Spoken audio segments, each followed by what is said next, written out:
Never.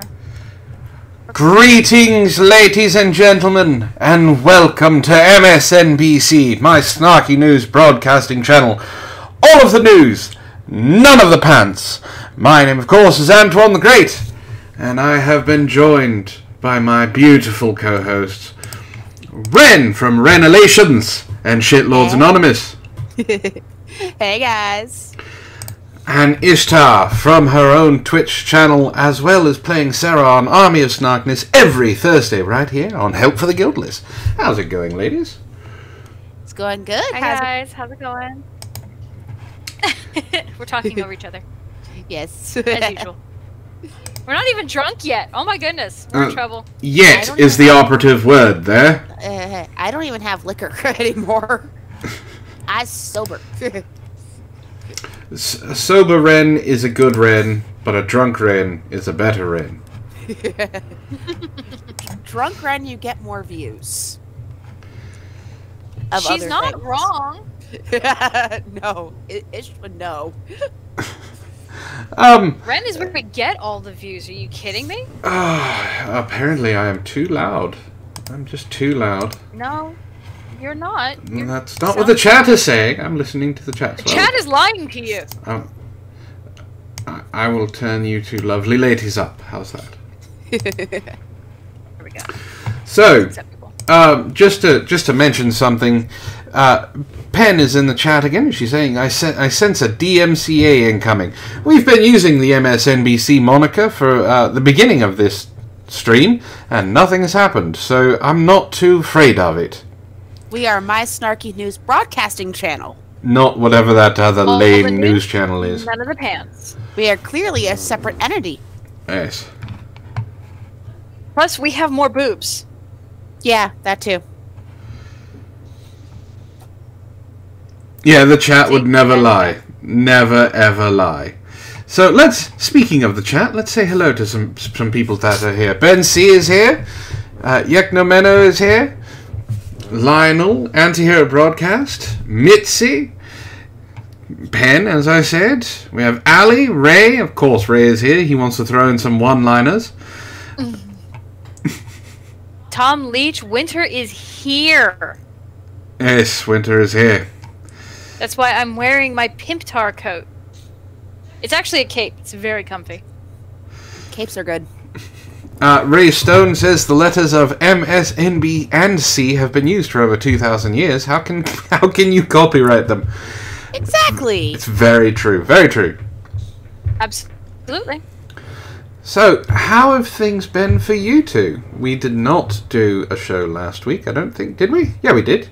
Yeah, I did. Okay. Yes, we did. So, how have things been for this week? It's been good. Is there a glitch in your computer program? No. I got punched in the face by Sarah. Why? What'd you do? I actually didn't do anything. So, I'm You there. had to have done something. Do you want me to tell you what happened or not? Tell us. Yes. So, I'm there, sleeping, and all of a sudden I get woke up with, "You asshole!" And then I get punched in the face. Not even no warning, no nothing. Just punched me as hard as fucking possible in the face. What'd you do? I did nothing. Do you want to know what happened? She had a dream that I was on an island with a bunch of scantily clad women. So she called me, she thought I was cheating on her. I'm sorry, I cannot control what happens with me in your dream.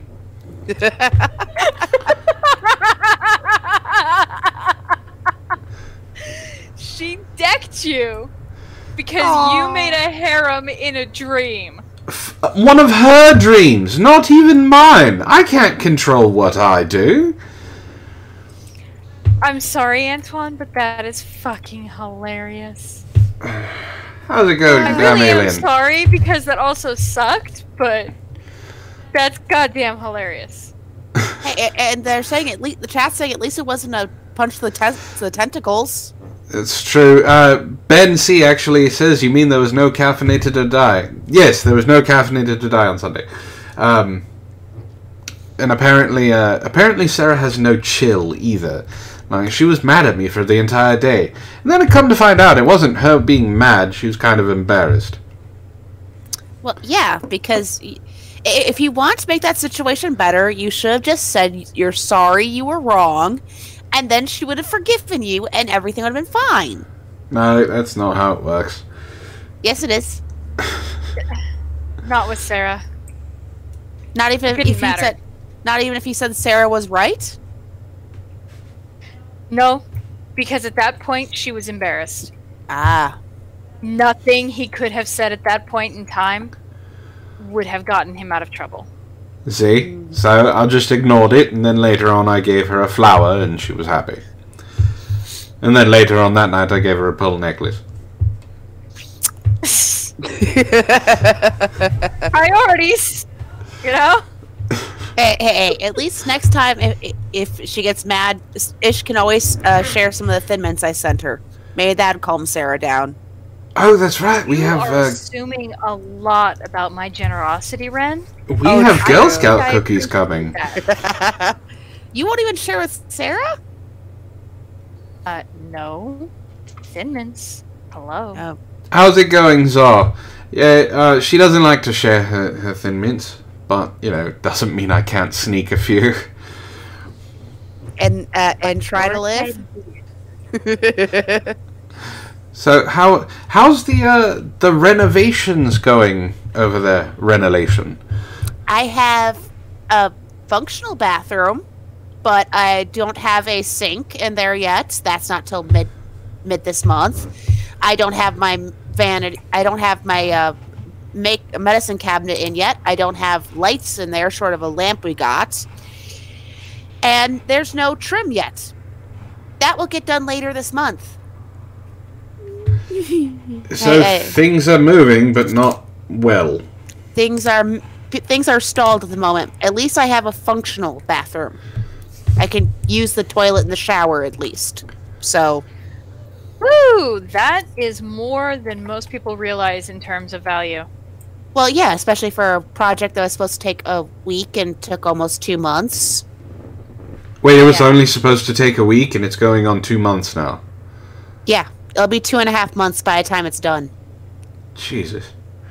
So, did something happen? Zar is asking what happened to Shitlords. Did something happen? Shitlords Anonymous, the channel is down temporarily. We are streaming on the backup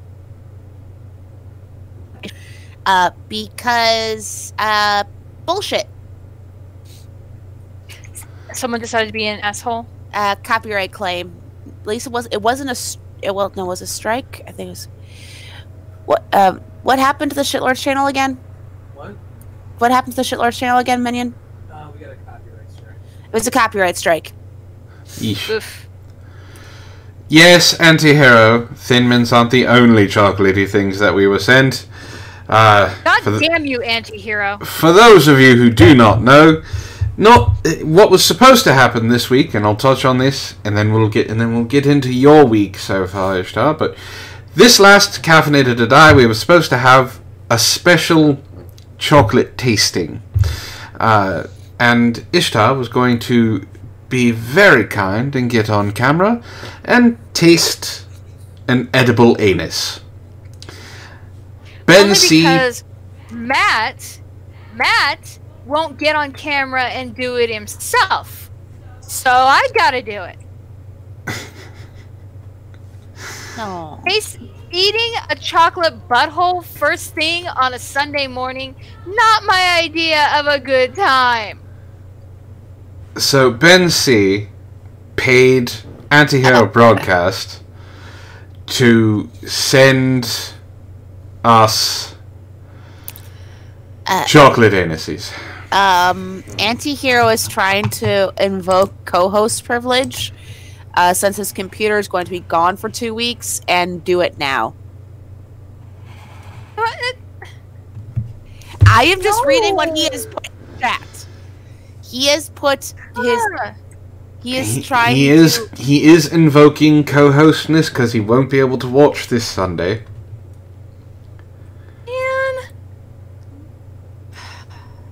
Remember what's coming in the mail tomorrow, and you could eat them, and you could eat the Thin Mints in front of Matt, and just make him watch you and not share.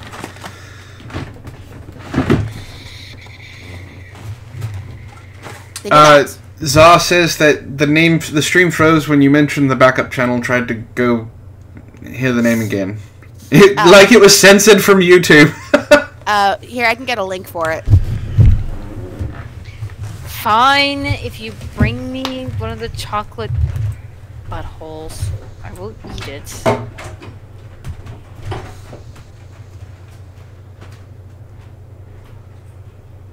Of course you would have it, like, right there.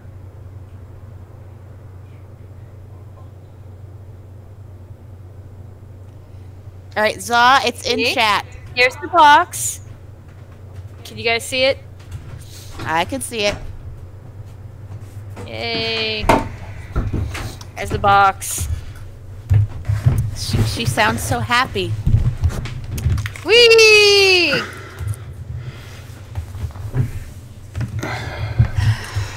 Alright. Alright, here's what they look like. Oh, God. Alright, hold on. I have to, let me screen share you. There you go. God, So, I hate this. Yakameno says, "Swiggity swooty, chow down on that poop shooter." This is the first time I have ever not wanted to eat chocolate.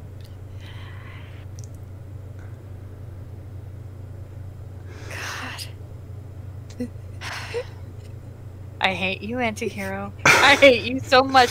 And Wren, stop giggling. Sorry. And I am not tonguing it. I know you're not. Just took a chomp out of that. What? It's actually pretty good. Raystone. I'm not licking it. You guys can fuck off. Raystone wants you to keep a mental image of chocolate soft serve being portioned out. I hate all of you. And lots of people asking for it to be for you to tongue it. I don't care.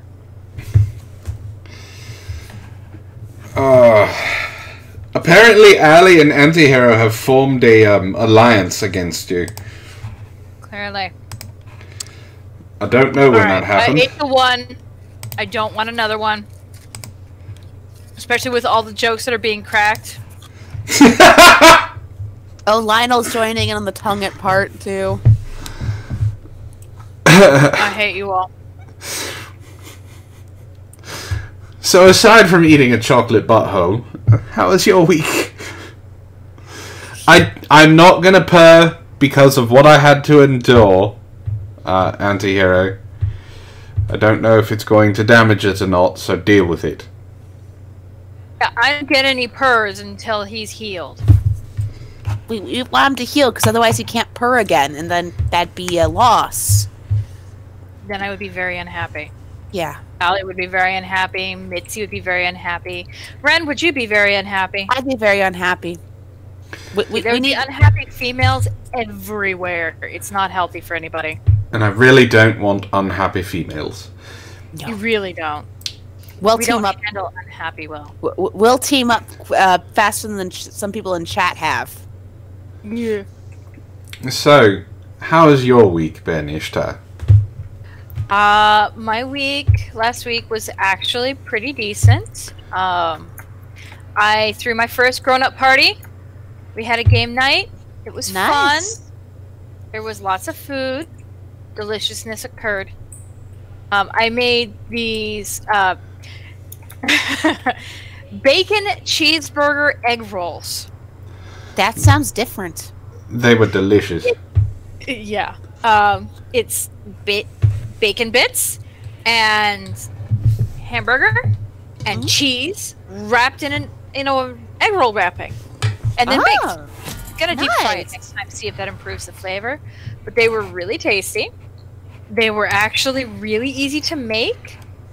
It's just like you cook the bacon, you grind the wonton, or you grind the God. You cook the ground beef. You toss some cheese in and just roll it up. It's really good. Nice. We got $1.50 from Panina-chan. It says, "Purr for Antihero and Sarah for eating a chocolate asshole." I would love to, but I can't. don't know if me purring is going to damage what was done to me already. So I don't want to deal with that. I mean, You see- Sarah hit him pretty freaking hard. So, Yeah. unfortunately, I will not be purring tonight. It's a purr purchased for later. Yeah, I mean, we could say it's purchased for later. That's fine. It's a deferred pay. It's a payment for a deferred purr. It's When a, it's okay. It's a deferred. It's a deferred payment. Yes, there we go. It's a deferred I love payment. All right. puns. I'm sorry. That just made me like really, really happy. I really love puns. Yes, Ray. Purchased for later. Exactly. This is just getting better. I know, I'm a dork. I can't help it. Aw, Penny Chan. Ben. Aw, Panina! No. I don't know who that's I towards. Puns before the chocolate, thank you. Kiss my butt. Alright, so, what did we start with last week? Florida. Yeah. I Yeah. think it's time for science. You want to do Yeah. science first? Alright, let's do some science then. What kind of science are we going to be dealing with? Well, let's see. Do we want to go...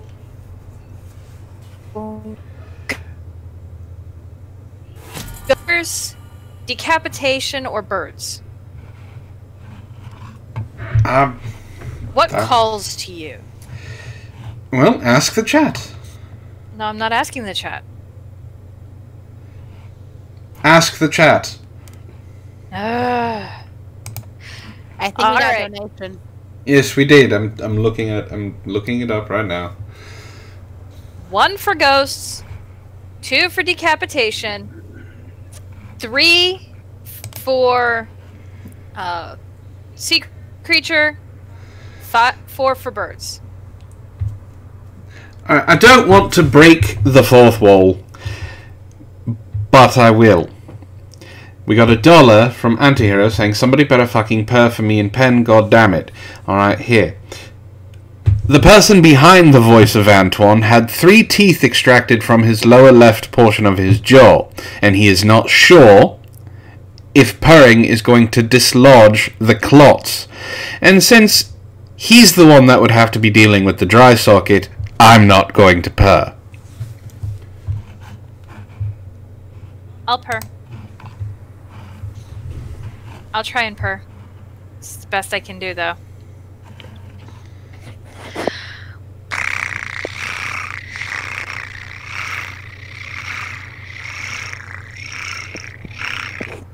How's that? Well, admittedly, Antoine's better at purring. Oh, Yours I know is good. He's way better at it than I am. No, I don't use my throat when I purr, Tom. I use my tongue. You will get an Antoine purr when I can. Pen, it's a promise. You will get an Antoine purr later. So we had a bunch of ones. So what was your first one? No, it was ghosts. It was ghosts? Decapitation was 2. Oh. Ghosts. Ghost ship. Ghost ship, spooky SOS call before crew found dead with faces frozen in fear. Ooh. With with faces frozen in fear. That's soothing. 0.8 out of 1 flooftwans. And Antihero's now asking for me to purr. Alright, purr. I can't purr. Can you roll your tongue? Okay. That was cute. Keep doing that. No, I'm laughing too much. And Ben Cito $10. Oh no! I think this one is directed towards you, Ishtar. $10 from What? Ben C. One more, please, and lick it like you're trying to get that peanut. No! Ew. I'm not tonguing an asshole. I don't care if it's chocolate or not.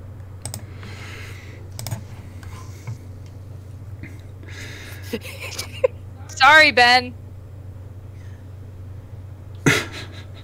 Alright, let's go on with the article. The ship was said to have sent an eerie distress call while sailing the Strait of Malacca, where Malaysia Airlines flight MH370 vanished in 2014. Spooky SOS call from on board a ship where the entire crew was found dead and frozen in fear has been revealed in a chilling secret memo as the maritime mystery continues to baffle the world.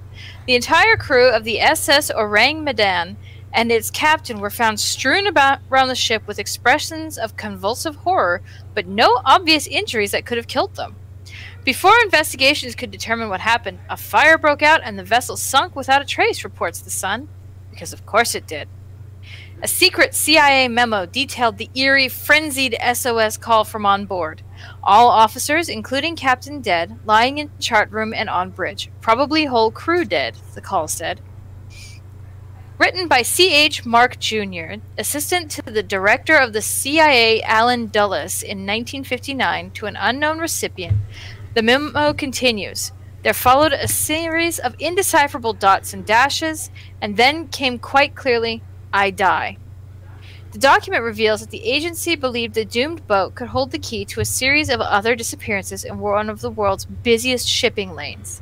It was penned years after the Dutch vessel is said to have sent a distress call in 1948 while sailing the Strait of Malacca, where Malaysia Airlines flight MH370 vanished in 2014. The distressing Morse code SOS call, made by a signaler on board the SS Orang Medan, was heard by the crew of nearby ship the Silver Star. Rescue ships rushed to find the stricken vessel, finding her just 50 miles from the position given. But investigators found an eerie sight when they boarded, the memo continued. There wasn't a living creature on the ship, it said. The captain lay dead on the bridge. The bodies of the other officers sprawled in the wheelhouse chart room, and wardroom. The faithful Sparks, quote-unquote, was slumped in a chair in the radio shack, his hand still on the sending key. The bodies of the crew lay everywhere, in the rooms, in the passageways, on the decks, and on all the dead faces was a look of convulsive horror. Clearly, they ran across Antihero first thing in the morning. Yes, they did. Or they saw Lena Dunham naked. Oh. No, they came across Antihero pre-coffee. He doesn't drink coffee. Oh, he's cranky in the morning. Yeah, pre-anything in the morning, first thing you wake up. Referencing a report by Merchant Marine Counsel C.H. Mark Jr., added that their frozen faces were upturned to the sun with mouths open and staring eyes. The ship's dog, a small terrier, was also dead with its teeth bared in anger or agony. The boarding parties decided to tow the vessel to port to continue the investigations, but according to the memo, at that very moment, smoke and flames belched forth from the hold. They abandoned the ship, and there was an explosion before it sunk without a trace with all the dead crew, never to be seen again. Strangely, the Coast Guard didn't report it until 1954, 6 years after it sank. Some question if it ever existed, with no mention in the Lloyd's list of shipping and no record of the Silver Star attempting a rescue. Conspiracy theorists question if several countries worked together to cover the mysterious incident up, while others believe a noxious gas bubbled from the seabed. The secret CIA document, released to the public in 2013, questioned whether an unknown entity was to blame. I feel sure that the SS Orang Medan holds the answer to many of these aeroplane accidents and unsolved mysteries of the sea, the author wrote, pondering the mysteries of the stretch of sea home to many shipwrecks. So they don't even know if this thing actually existed? Nope. That's correct. So this is just a ghost story, but there were pictures. Yes. Yes, there were. So how were there pictures? There was a report written, but no one's 100% sure if it's an actual thing. All right. Ben C says, sounds like the sailors forcefully sank their own ship with them on it to avoid the Tess Holiday video that they had to watch. I would agree with that. That would definitely be something that I would want to avoid. Oh, but there's such lovely videos with her out there. There's one video where she models lingerie down a catwalk. No, we don't need to see her modeling lingerie down a catwalk. No, are you sure it's a catwalk and not a dinosaur plateau? No, catwalk. I know, because I inflicted that video on people a while back. You're horrible. You're mean. I can be horrible, but that's what Saturdays are for. True. I need some outlet. Sorry. Go ahead. No, you continue. No, I was done. Oh, okay. You need some outlet. Penn and Antihero are trying really hard to make us feel guilty. I don't know about you guys, but I don't feel guilty. There is no guilt. We are giving them an entertaining show. The closest I will get to giving Ben what he wants is to just eat another one normally. I am not going to tongue it. Because now I feel guilty that he paid $10 and he's not getting anything. Ben, would you be okay with that if she ate one instead of and didn't tongue it? Just ate another one? Because I'm not tonguing it. You'd have to pay a shit ton more to see me tongue it. But I'm bump. Even then, no. How much is she? Shush, Wren. Do not put a number on those things. That's why I told Wren to shush. I know how that game works. game works really well for us. It makes us money. But that game is better when we play that with Antoine versus us. Yeah. So Ben did say yes, it would be okay for you to just eat it. Okay.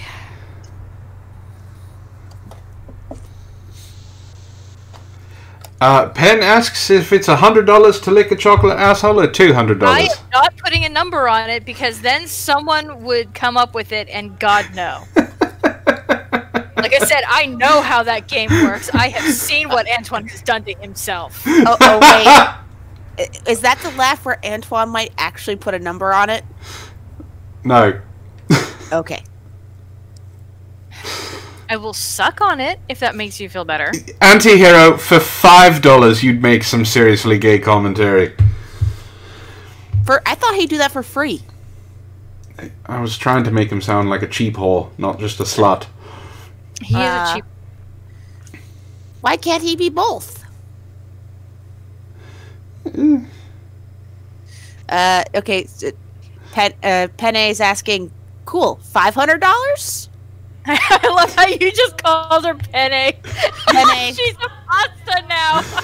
Yes, she is. She's Panina-chan, the Penne Pixie. Exactly. She's now pasta. I've been known to butcher people's handles if I don't see how it's... If it's not spelled phonetically, I'm butchering it. Just so you know, chat. Get used to it. Well, we are talking about raising money, right? I mean, yes, in this case, we're raising money for ourselves. But how would you feel about someone paddleboarding to raise awareness for veteran suicides? That seems like not a bad idea. Well, there's a catch. Issue to that. It's not a catch. Somewhere? It's just that Florida man to paddleboard 300 miles through Everglades to raise awareness for veteran suicides. That's actually pretty cool. Yeah. No joke. 300 miles though. That's a bit. That's okay. Florida man must be on a PR thing where they're trying to make themselves better or look better anyway. Ray Stone says that was called deliverance. You're not wrong. Alright, so Tampa Bay, Florida. A Florida man with a paddle will paddleboard 300 miles through the Everglades to raise awareness for veteran suicides. Joshua Collins will race in the Everglades Challenge on Saturday. It will take him across Florida's Gulf Coast and through the Everglades before ending in Key Largo. Collins, with Veteran Voyage 360, is former special ops in the U.S. military who was treated in the Tampa area for a traumatic brain injury. After his struggles, he said he used the water as his therapy. Here are some alarming facts from the U.S. Centers on Disease Control and Prevention on veteran suicides. Suicide rates increased for both veterans and non-veterans, underscoring the fact that suicide is a national public health concern that affects people everywhere. The average number of veterans who died by suicide each day remained unchanged at 20. The suicide rate increased faster among veterans who had not recently used Veterans Health Administration healthcare than among those who had. Collins will raise money in his race to help a non-profit organization, the Black Dagger Military Hunt Club, that helped save his life during a period of struggle. He said the group of volunteers took him on a hunting expedition that helped save his life. I killed this hog that I named Regret, he said. From there, Collins said it took a tribe of people being there to help him overcome depression and his post-traumatic stress disorder. Now he uses paddleboarding as therapy, and to help other veterans struggle with their past. In all the paddles I've done, connection is the cure, he said. Collins wears a navigation system that allows you to track his location while out in the water. To see his location, click here. For more information on the non-profit that helps veterans heal after combat, click that link as well. I will actually put a link for this in the description, if you guys want to view that. I thought instead of jumping on right away into saying Florida man's crazy, I thought it would be something nice. Get Florida man some good PR. You know, Florida can get some good PR here and there. They're not all complete lunatics. Just most of them. Just a small selection of them. But they're not all crazy. So I thought that was a nice sentiment. Have him, you know, and as we know, we have some veterans in our chat, so it would be something that maybe could help them. So, all right, I guess we go from the good to the bad. Yes. Wren. I'm on it. I'm on it. This is not a good thing. I'm not saying hurry up. I'm saying be nice. Well, Ben does bring up a good question. He says, does that mean if he gets eaten by an alligator or a crocodile, we can actually follow the alligator or crocodile? That's... that got him. Yes. That's awful, Ben. Alright. Let's start with Fruitarian. You want to start with that one? Well, we can, or would you like to start with Time's Up? I'm leaving it up to you. Okay, chat, I'll be nice. Do you guys want to start with Time's Up? Actually, no, what's even better? Time's Up or Period Blood? Ugh. One for Time's Up, 2 for Period Blood. What do you guys want? You know they're going to pick 2. There's no votes yet. Not yet. We don't know. Nope, there's a 1. I hate you. Another 1. Another 1. Hey, 2 was Period Blood, so you can't complain too much. True. So Everyone wants yeah, the one. memo where it says 2. 1 clearly has it, so that's Time's Up. Time's up it is. Time's Up takes on sexual abuse and discrimination in healthcare. They've moved on from the acting world. You know. In healthcare. Yeah. How the fuck do you... Sex abuse and discrimination... What discrimination in healthcare? Well, since you asked... I'm interested. I want to know. Yes. You might call him a monster, a man given power, authority, and access to women's bodies, who abuses his position to almost unbelievable ends. He's Larry Nassar, the U.S. gymnast doctor who molested more than 100 young athletes during a so-called clinical care. Or Robert Hayden, the Columbian University obstetrician at the center of a world class action lawsuit alleging he digitally penetrated, fondled, even licked women on his exam table for more than 20 years. Alright, hold on. Monster for these 2 is a good... It's a good descriptor. Mm-hmm. It's a very good description. Nassar is a horrible, horrible human being, and he deserves everything that he got. He deserves to be put in general pop just for the things that he did. This is not something that is common. This is very, very, very uncommon. One would even go so far as to say it's rare. One might. Are we about to be told that this is not uncommon and rare, that this is all of the men in the healthcare industry? I think that's where they're going. Yes. If Time's Up's getting involved, that's probably where they're going. Wonderful. Moving on. Being hazed. Congratulations, boys. Now you can't even be doctors. You're gonna have to stay at home and be barefoot. No, because then we'll get yelled at for... You can't do that. And we're going to get yelled at for doing that too. Yeah. Yeah. Being hazed in an emergency room during her medical training is what alerted Jesse Gold, MD, MS, who is now the assistant professor of psychiatry at Washington University in St. Louis, to the toxic work environment in medicine. She was a student looking on as doctors worked to save a patient who had been shot. A supervisor yelled for her to jump in, to grab the man's heart in her hand and attempt to massage it back to rhythm, which takes expertise and experience she did not have yet. She tried, though afraid to look scared and incapable, and squeezing to save a man's life. A room full of men watched in on a joke that the patient was already dead. Press F to doubt. Yeah, F to doubt. Press F to doubt. Real quick. $5 from Mitzi. I would like Ishi to purr for me. Okay.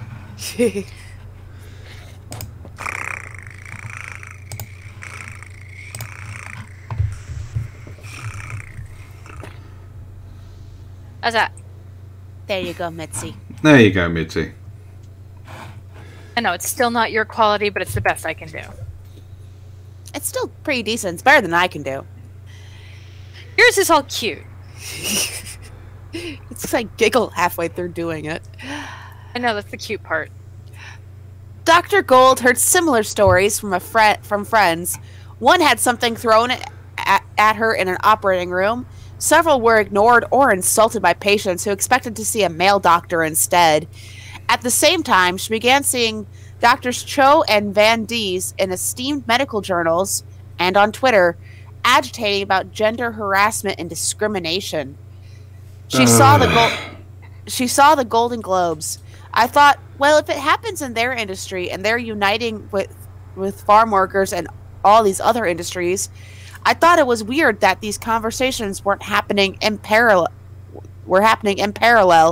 but not joined. So she joined them. She sent a tweet to Time's Up saying, "Hey, there are some women doctors I think you need to talk to." And the rest is soon to be history, as Time's Up Healthcare officially launches March 1st. So it launched 4 days ago. It launched 4 days ago. So, because they got hazed... What exactly does Time's Up do? Nothing. That. They don't do anything. Okay. It's an awareness group. An awareness to make people aware that certain things happen in certain industries. It's Time's Up. It's time up. It's time is up to have female actors paid less than their male counterparts. It's time up. Its time is up for female farm workers to be considered one of the boys. Yeah. Yes, Time's Up is making it a lot harder for professionals to do their jobs. And that's exactly what's going on here. They're using very few examples to set a precedent. Yeah. Okay. On top of the fact, Time's Up is also a legal defense fund that celebrities don't donate to. They expect people like us to donate to. Yeah, that's the funny part. And they've taken millions of dollars in donations from normal people. So let me clear this up for you, Ishtar. Please. So a bunch of wealthy 1%ers, you know, the upper echelon of the financially secure, got together and thought that they were going to start a hashtag, Time's Up. And then ask, instead of putting in their own money, ask other workers, other people who don't have as much as they do, to put in their own money for other people to use in case they needed something in the way of fighting sexual harassment in the workplace. That seems kind of chintzy. Yeah. And as Antihero points out, they're a lot like the SPLC. All of their research is based off of their own data, and most of it's skewed out of context to fit their agenda. What is the SPLC? Southern Poverty Law Center. Oh. One of the most racist organizations in the country. Yeah. Yeah, because from the article, a growing body of research explains why. As many as 30% of female physicians report being sexually harassed on the job. That's a funny way of saying 70% of them are perfectly happy with it. 33% of nurses have experienced physical violence and bullying. A quarter have been sexually harassed. Meanwhile, 50% of female med students will experience harassment before they even graduate. In 2018, the National Academies of Science, Engineering, and Medicine released a comprehensive report into the climate of harassment across STEM fields. It found working in academic medicine to be the worst. Now, I want to bring up that 33% of nurses. Mm-hmm. Now, I have a former roommate that is very gay. And he is an ER tech. They want him to become an RN, but he doesn't want to. He already makes more than the RN. Mm-hmm. This 33% of nurses that have experienced physical violence and bullying, would that perchance be from the patients and not the other doctors? It does not say. It doesn't say that. So what they're doing is they're trying to make us believe that 33% of nurses have been physically assaulted and bullied by their co-workers, not the patients. This is what Antihero is talking about. That data is skewed for their purpose. Yeah. Rashima Jagsi. Say that again? Rashima Jagsi. I'm probably butchering it, but I tried. MD, professor and director of the Center for Bioethics and Social Sciences in Medicine at the University of Michigan. That's not a real thing. That's made up. Apparently it is. Is something of a legend for her research on sexual harassment in healthcare. She says there have been dozens of studies, dozens, plural, tracing the effects of workplace harassment to everything from anxiety to depression and performance of the individual being harassed and of their larger team. Absenteeism, tardiness, withdrawal from the workplace, really unfortunate and costly outcomes that you would want to prevent, she says. So Ray Stone, really quickly, says nursing isn't STEM, which he's right, it's not. It's not science, technology, engineering, or math. He also says medical professionals get sexually harassed by those patients. The old ones are grabby. His dad spent many months of his last 10 years in nursing homes, and he had some grabby people where he was. Yeah, the old men are very grabby with nurses. Here's where their thing starts to fall apart a bit. You mean aside from everything else that they've been trying to talk about? Well, yeah, aside from all that. This may seem odd to anyone who is met by a female receptionist at their doctor's office, has their vitals checked by a female nurse, and is even cared for by a female physician. Yes, 80% of the medical workforce is made up of women, according to the Bureau of Labor Statistics. Equality! There's no equality in the medical field. There's not enough women in there. 80% is them. But only 11% of the industry's executive seats are... That's what they care about. Exactly 0 women serve as CEOs of Fortune 500 healthcare companies, though if you include health and life insurance corporations, there are 3. So this is what they are. This is what they're pissed about. That 80% of the workforce is women. It's the fact that only 11% are in the industry's executive seats, and there are no female CEOs in the Fortune 500 healthcare companies. They don't care that the medical... See, what they'll do is they will say that this is unequal. There's no equality in the medical industry. There's not enough women in it. And when you go, yeah, but there's 80%. Yes, but there's not enough CEOs. Well, then just say CEOs. Yeah, fucking liars. Don't lie. just say you want more female CEOs. There's nothing wrong with that. Wanting more female CEOs, there's nothing wrong with it, kids. Allowed. Antihero says he actually prefers a female doctor, and not because he wants a hot chick. He just thinks that they make better doctors. Less concerned about glory, more concerned with actually helping him. Except if you get that rare one that's the Angel of Mercy. Yeah. But here's the real reason why Time's Up's probably getting involved and jumping to the end.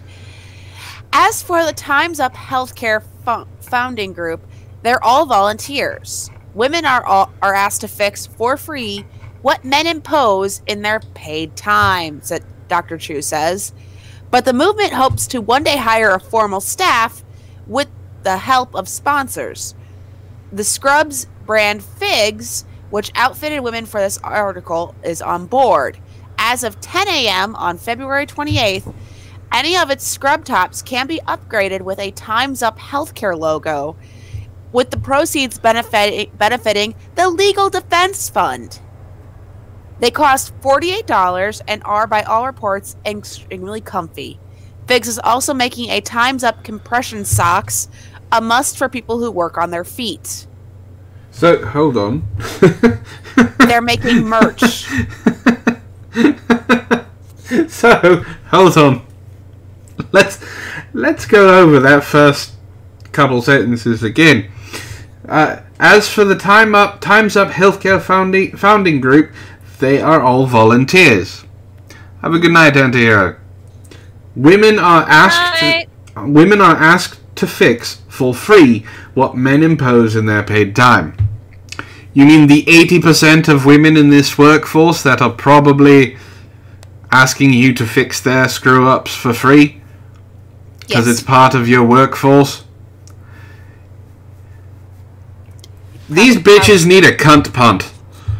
I just think Time's Up saw them as another cash grab. Of course they saw them as a cash grab. Because it's like, oh great, now we can put Time's Up logo, charge you almost $50 for a scrub top. But the defense, don't worry, your hard-earned money goes towards what Natalie Portman and other stars could easily fund, but won't, because you're going to feel so good that you helped. Yes.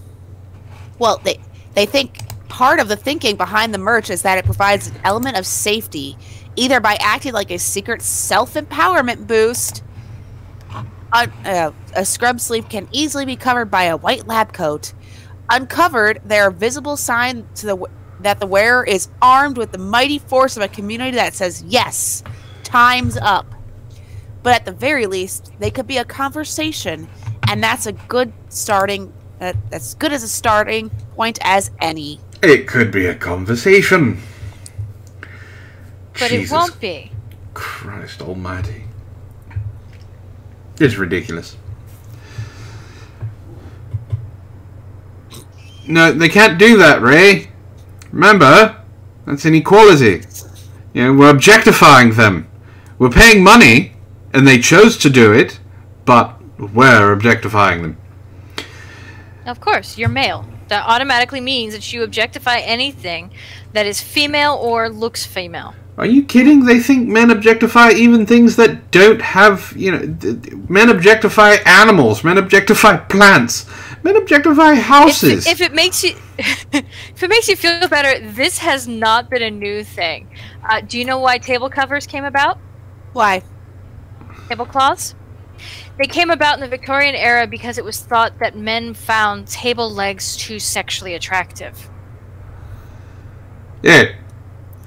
Look, men like sex. Guess what? So do women. Just this fucking oh god. you know what? Spluttering. You know what, Ray Stone? If you really want a sexy friend nurse, that's gonna run you $100. But it can be done if you want it. Friend nurse. Oh yeah. Tom says, "Hey, have you ever seen a Victorian table? I mean, you'd fuck one." I have seen one. They are good looking. They are very nice. the detail work on the legs alone, like they put so much effort into the tiniest little details of those tables. It's when craftsmanship was a thing. Oh God, yes. Well, it's because, you wanted people to look and go, I want to get one from him. So they actually gave a shit about what product they're putting out there. It was also the beginning of the Industrial Revolution, so they were all turning out very elegant but mass-produced designs. Yeah. With factories full of children and poor people working as slaves. Yeah, and then they weren't officially slaves. And then of course, FDR, I think it was FDR, put a stop to the child labor laws, and suddenly we had a shit ton of unemployment. Ben C. Well, the nurses would be saying time's up when they have to pull the plug on a person who had passed away. Ben, that's dark. All right, let's lighten this up with some science, then, shall we? Yes. Science. Science. Let's see. We've already had the ghosts. So, since people are clueless, we're gonna go ahead and go with somebody decapitated a Crusader mummy in Ireland and ran off with its head. Gives a new meaning to the term "off with its head." No shit. The head of an 800-year-old mummy, known as the Crusader, has been lopped off and stolen from its crypt below St. Michan's Church in Dublin. According to a statement issued by the Church of Ireland, vandals are believed to have broken into the church's underground vaults over the weekend, where they desecrated the bodies of several mummies interred there. St. Michan's staff discovered the damage on Monday, February 25th in the afternoon. In addition to beheading the mummy known as the Crusader and flipping it over in its coffin, the vandals also damaged the 400-year-old remains of a mummy known as the Nun, the church reported. I would appeal to those responsible to examine their consciences and return the head of the Crusader to its rightful place, the Archbishop of Dublin said in the statement. Yeknomena says the Holy Bowling League just opened, but it has no relevance. Get it? Moving on. That's horrible. I mean, isn't it supposed to be revenants? No, it has no relevance because oh god, don't Sparky this joke. It's funny. Don't Sparky it. I already did.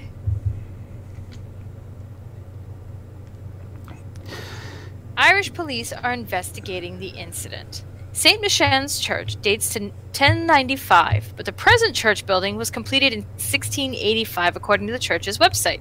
The crypts below St. Michan's hold many mummies, though their history is not fully known. According to the church, the bodies of the men and women entombed there slowly mummified over time thanks to the basement's naturally dry atmosphere, which is partially due to limestone bricks sucking moisture out of the air. This dryness has also caused some of the mummies' caskets to disintegrate, exposing the corpses inside to public view. The Crusader and the Nun were among the crypt's most visible and most visited mummies.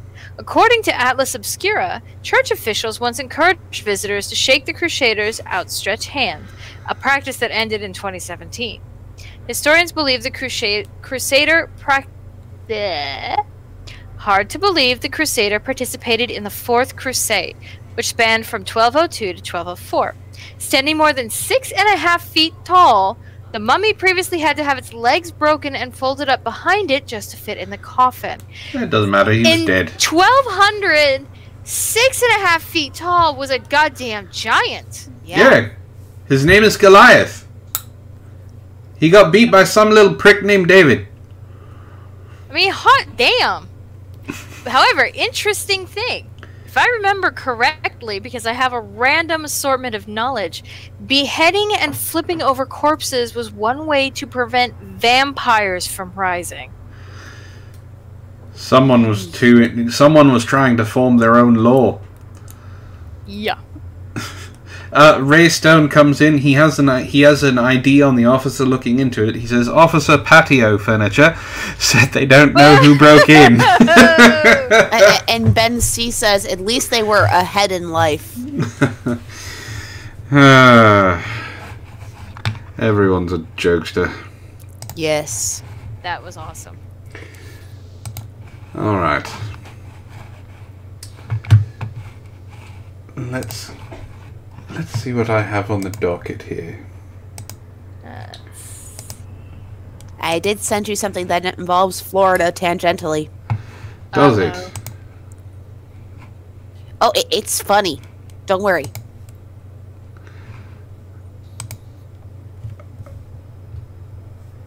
All right. What? That cannot be real. That's real. Oh, That is come real. on.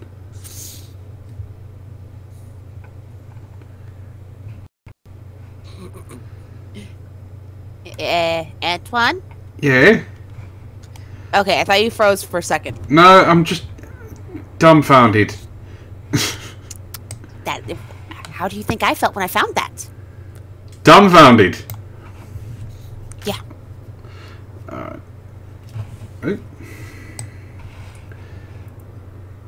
Come on.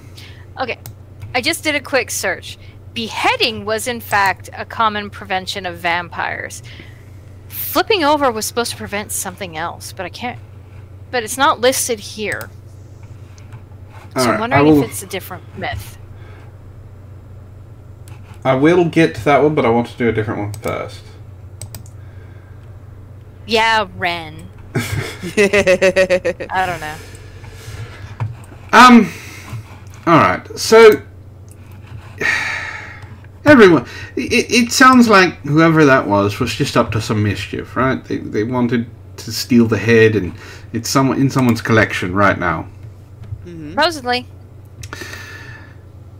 How about some more overt mischief? Ooh. Yes. I mean, you guys have been on the freeway. You don't expect anything weird, right? Maybe you get to see someone getting, roadhead, or someone picking their nose, someone rocking out to a song and thinks that no one else is watching them. Yeah.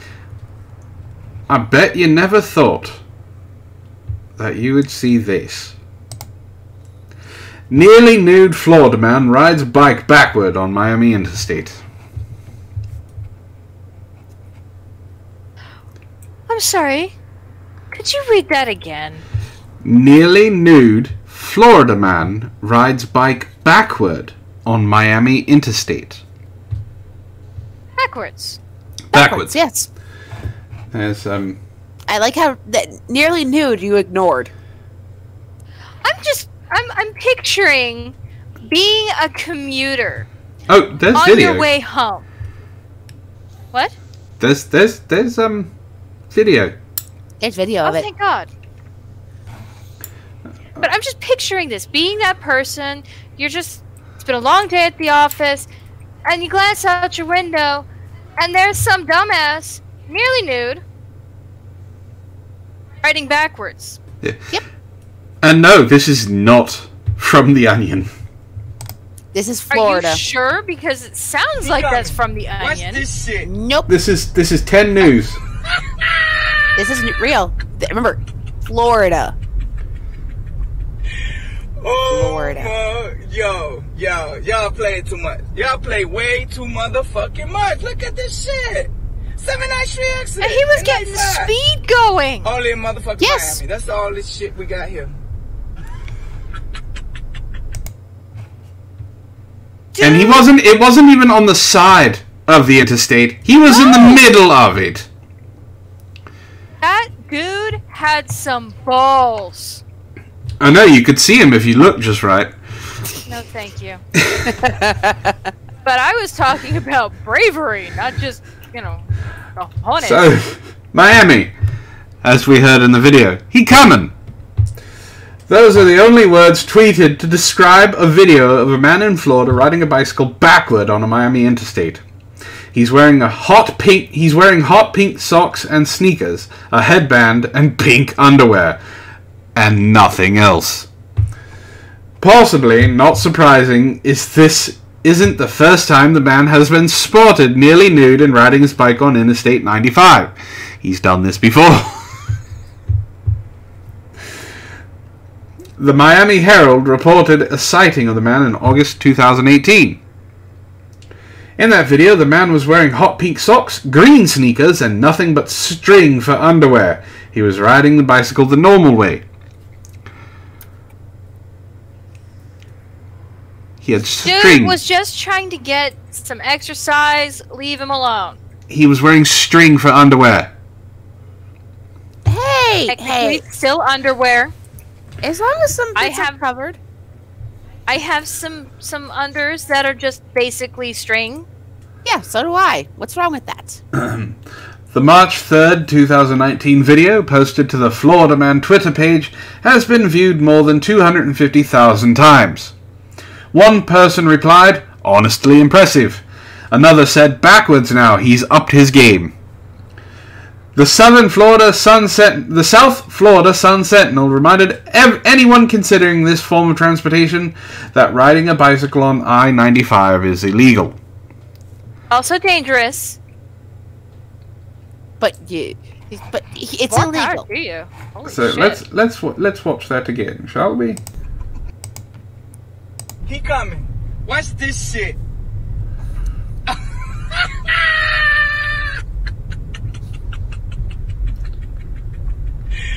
Oh my, yo, Just ride the bike backwards. Y'all play way down the too highway. motherfucking much. Look at this shit. Hey, as long as he can see where his exit is, you know?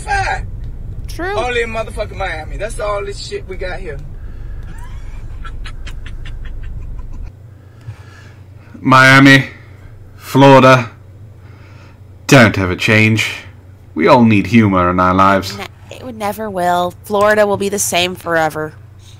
At least until they decide to blow it up and let it sink. But then it becomes the lost city of Atlanta. Atlanta? Futurama joke.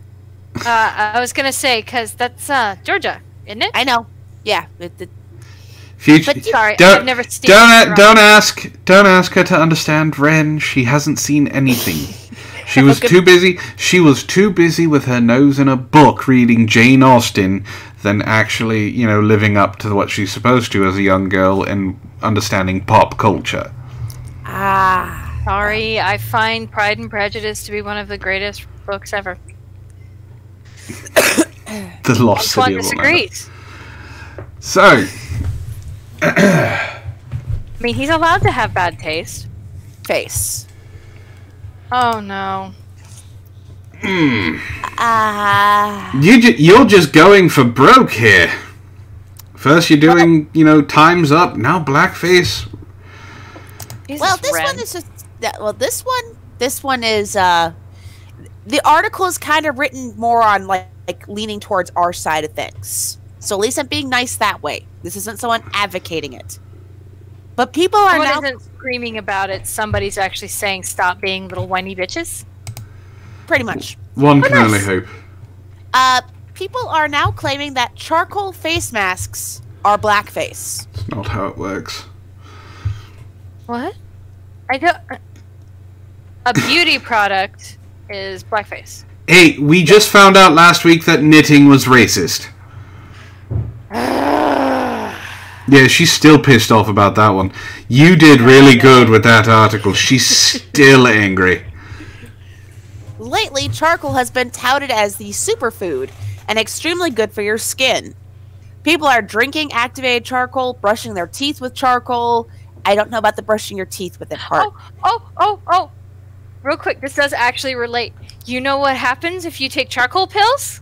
What? Your birth control stops working. Look, some people can now know that. The more you know. Yeah. And using charcoal... Is there something we need to know, Ishtar?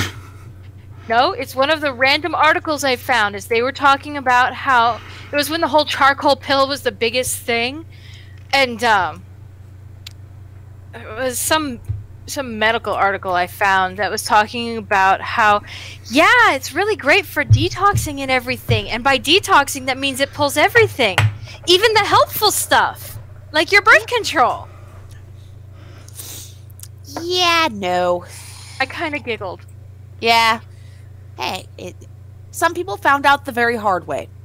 Yeah, that's how they figured it out. Yes. And I will say, charcoal masks actually are really good for your skin. I love using them. There has been a recent backlash, however, against charcoal face masks being racist and promoting blackface. Of course Wren, they you are. racist bitch. I know, I'm horrible. You are. Unfortunately, charcoal face masks aren't the only thing in the news lately when it comes to the racist branding. Gucci recently apologized for designing a sweater that resembles blackface, and pop star Katy Perry was saddened by one of her shoe designs, also resembling blackface, resulting in the product being pulled from the shelves. Wait, what? Yeah, you didn't hear about that? How the fuck is a shoe design?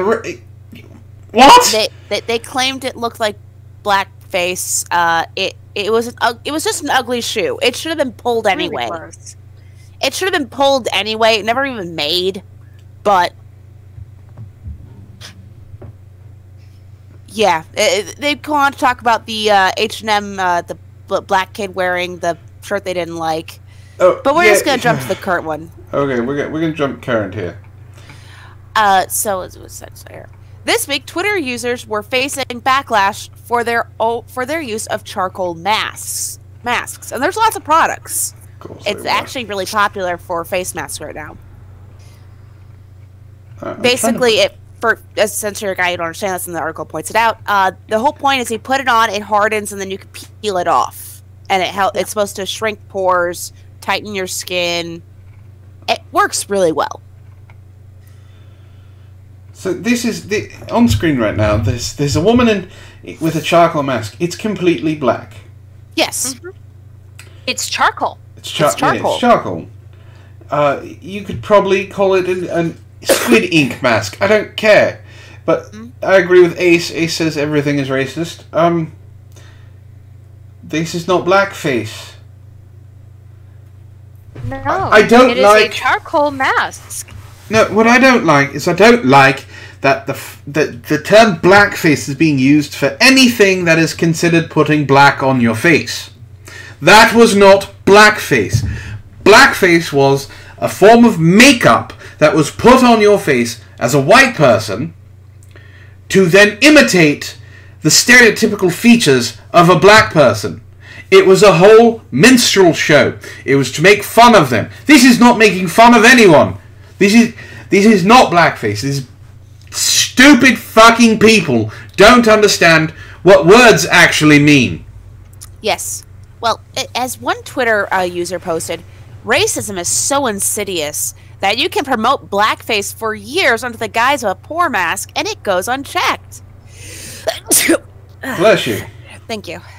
Okay. Thank you. Stop I can't help it. It's my damn sinuses don't know what to do with this dry weather. This is just I can't. These stupid fucking people.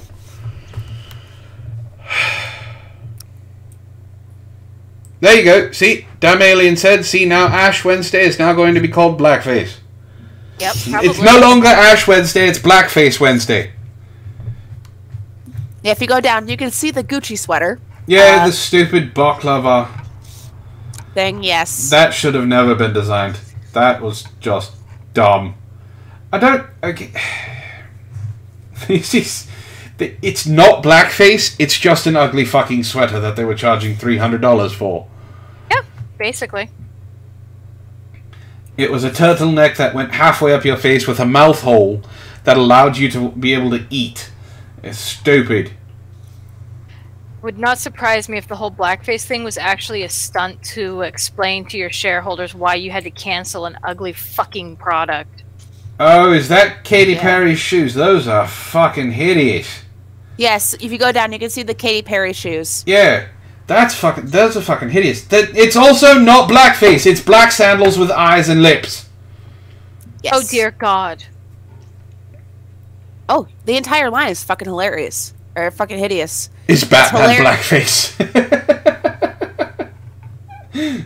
I'm Batman. I'm racist. This is stupid. Look at all these people. It's fucking... And then this. Everybody's praising fucking 50 Cent for burning a Gucci shirt. Yeah. Anybody who burns their Gucci shirt should be shot. Oh, it's not the only. This article also brings up, apparently there was a video that featured offensive content of a woman eating a pizza with chopsticks. Oh no. Oh and no. was offensive. That was offensive. This... Oh god. Yeah. I don't like... This is what it is. This is outrage culture. What can we... It felt good, so good to be angry about everything with everyone else last week and showing how virtuous we are by not liking that. Let's see what the fuck we can find wrong with in the next one. Basically, yeah. It's so fucking stupid. Charcoal face masks have been around for a very long time. Charcoal face masks also work. That's why they are so popular. Well, then they shouldn't. You want to hear something racist? You want to hear something actual racist? Sure. Wren, Ishtar, why is aspirin white? Why? You want it to work, don't you? Oh. That's racist. Charcoal face mask is not racist. Zero Gold, if you want me to wear Gucci shoes, you better be fucking paying for them. If you can afford Gucci shoes, you and I are going to have a conversation. I can't. Let's say if you could. That's my point. If you could, there's going to be a little more money owed for rent. Yeah, we're going to have a conversation about what you're telling me you can afford and what apparently you can actually afford. So, Ray Stone says, when he was a rebellious teenager in the 90s, I feel you, Ray, I started thinking of how I could fake outrage out of all kinds of meaningless things. Now people do it normally. Yes. Yeah. Now it's normal to be outraged over everything. Like, they brought up, the article's pretty much over, but they brought up, like, the H&M scandal where a little boy, happened to be a black model, was wearing a shirt that said, "Coolest monkey in the jungle." Yeah. There's nothing... See, what I loved about that one, Yes. it was on a black kid. If you think the term monkey is racist, that's on you! Because the way that it was phrased is just saying you're the coolest monkey in the jungle. Well, they also had issues with the Oreo Barbie that was black. Oh, speaking of Barbie, have you heard... I don't have the article, but it came out like a couple of weeks ago. Mattel, Barbie's creators, basically told feminists that Barbie is not a feminist. Yeah. And they don't want to have her identified as a feminist. Well, it's because it's already problematic. I mean, think about the fact that they came out with Black Barbie, Black Barbie, and then all those, and those sold pretty well. But then they came out with, like, short Barbie. Okay, fine. And then they also came out with fat, pregnant Barbie. And then Fat Barbie, just Fat Barbie. That had stretch marks. And Fat Barbie not only doesn't sell, I know this because my daughter, she loves buying those little individual Barbie outfits so you can buy separately. Yeah. There's none for Fat Barbie. It's all for the regular ones. Okay. Ray Stone says Black Barbie should be called Shaniqua. I have to admit, I am a Barbie fan. I had Barbies when I was a kid. I fucking loved Barbie. You know what? Out of all of the toys and everything I played with as a little girl, the one that was the most empowering was fucking Barbie. Because that bitch has everything. And did everything. Oh god, you could get Teacher Barbie, Astronaut Barbie, Politician Barbie, Princess Barbie, Mermaid Barbie.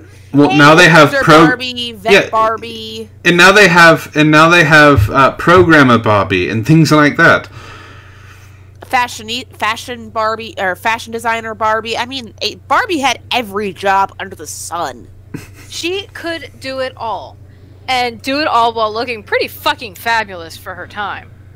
So, you know what? I don't want to hear bullshit about feminists screaming about Barbie, because they want an empowering female. Barbie's the one to do it. And have you heard the argument about how her body promotes unrealistic body imagery. Yeah, so does fucking He-Man. Do you know why her body is built the way it is? German sex toy that was Barbie is based off of. No. According to the documentary about Barbie that I saw, it is to accommodate the hems in her clothing. Oh, so it's just a thing that they have to do for making the clothes work.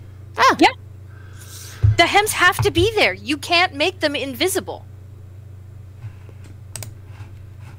So, that's why her body's the way it is. And when you put clothes on her, amazingly enough, she actually looks like pretty normal for a doll. You know, it's not exact because, well, it's a toy. But still. Yes. It's the double standard that I don't like. Yeah.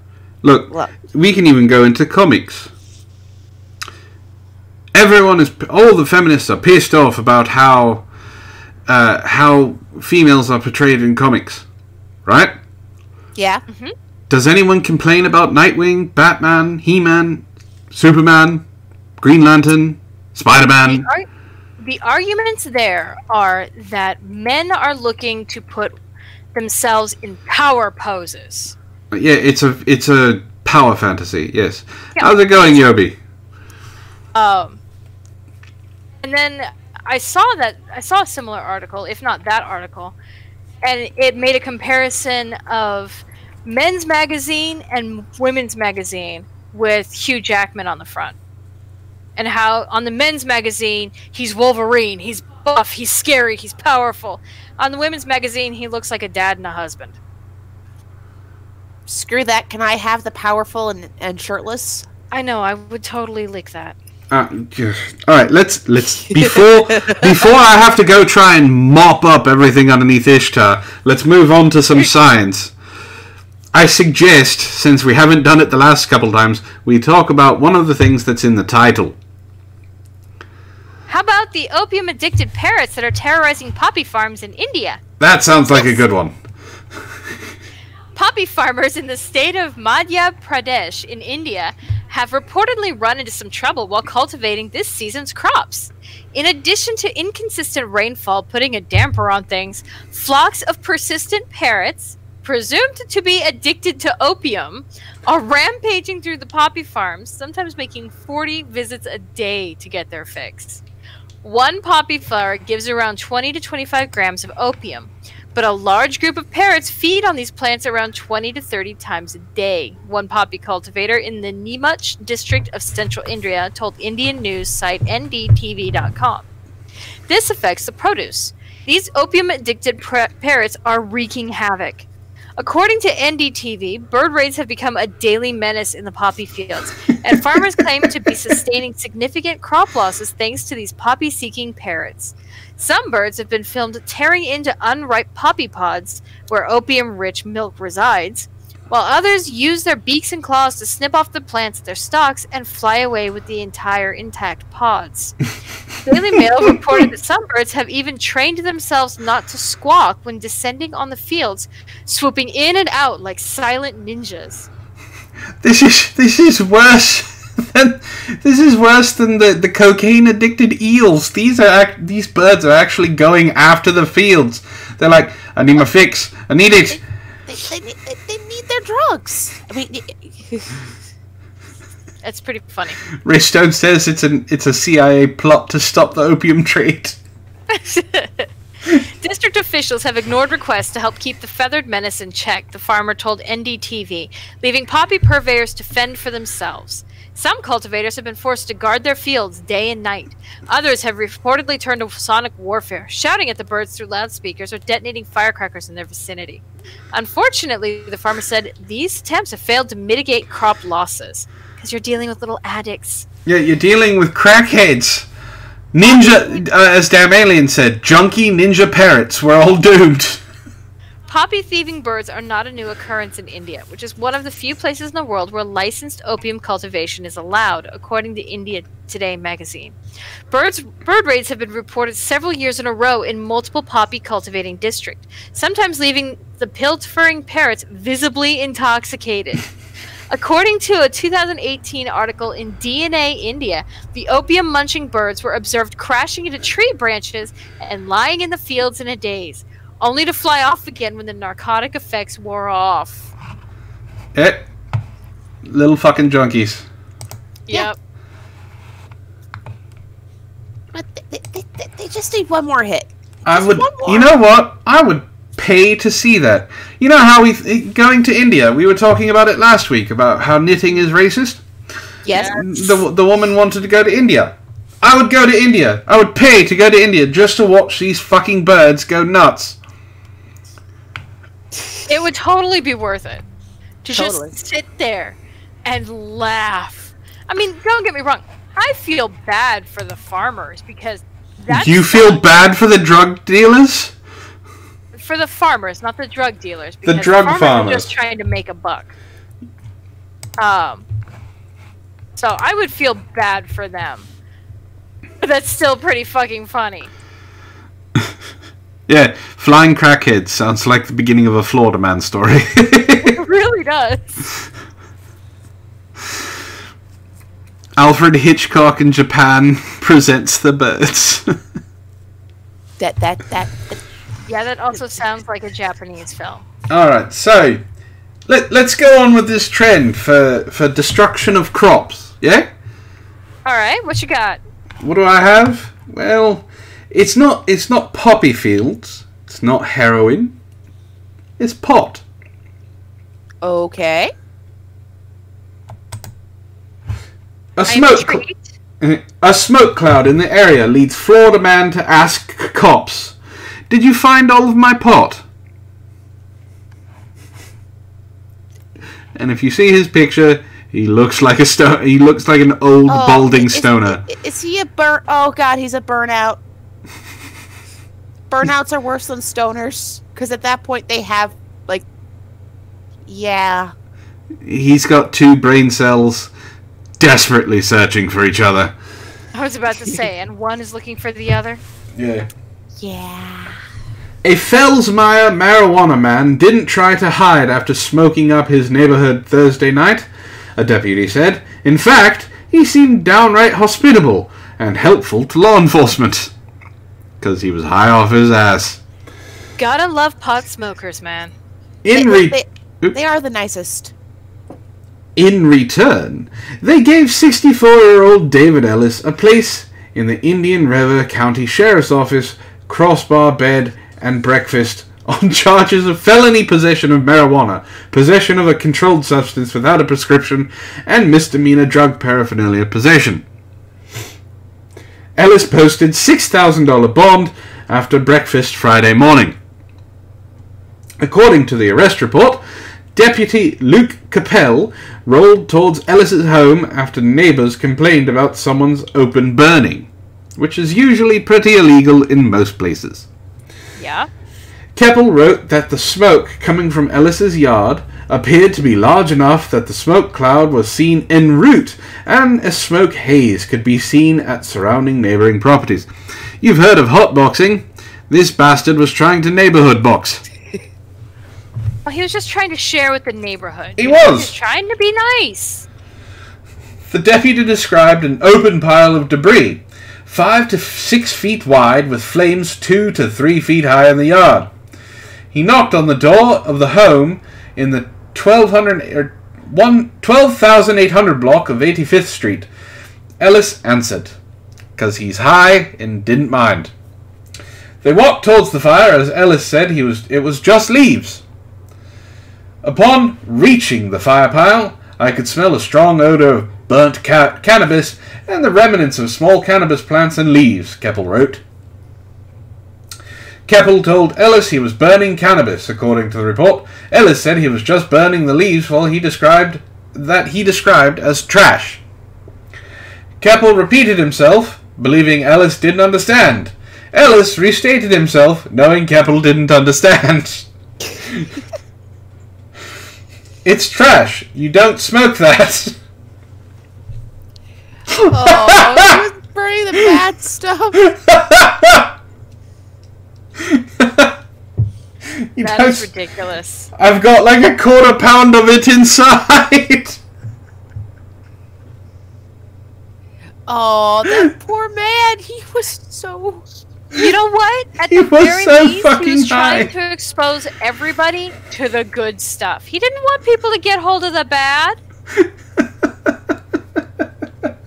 He was a good stoner. He was a good He stoner. needs a cookie. He probably needs he probably needs some water too. Ellis said he had to go back inside to turn off the stove, and Keppel insisted he'd have to follow, which the deputy said Ellis didn't mind. Probably not. Inside was a strong odor of raw cannabis, and in plain view was a large aluminum tray with what appeared to be raw cannabis and paraphernalia items sitting between the kitchen and the living room. You know it was good product because he was using it himself. When they went back outside, Ellis asked Keppel if he saw his pot. Keppel said he saw some on the tray. Ellis said, "I've got more in the refrigerator." Oh, that man thought the cop wanted to have some and share. This poor fucking burnout. Fellsmire cops arrived to back up Keppel. After being reminded of his right to remain silent, Keppel wrote that Ellis said, "You can search the house, but I'm not going to tell you where I get it from." Keppel said as they left the house after finding 174 grams of raw cannabis and 15.4 grams of THC wax, Ellis asked them, "Did you find all of my pot?"